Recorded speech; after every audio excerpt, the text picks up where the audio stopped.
कहानी का नाम भोला किसान और जादुई बीज। बहुत समय पहले की बात है।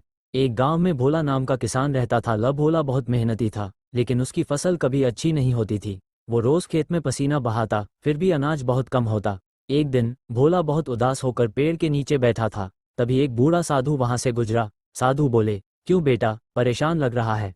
भोला, हाँ बाबा, मेहनत तो बहुत करता हूँ, पर खेत कुछ देता ही नहीं। साधु मुस्कराए और बोले, लो ये जादुई बीज, इसे अपने खेत में बो देना और सुबह तक देखना क्या होता है। लेकिन याद रखना, लालच मत करना। भोला बहुत खुश हुआ। उसने बीज को अपने खेत में बो दिया और घर चला गया। रात भर वो सपना देखता रहा, सोने की बालियां, बड़े बड़े खलिहान और ढेर सारा धन।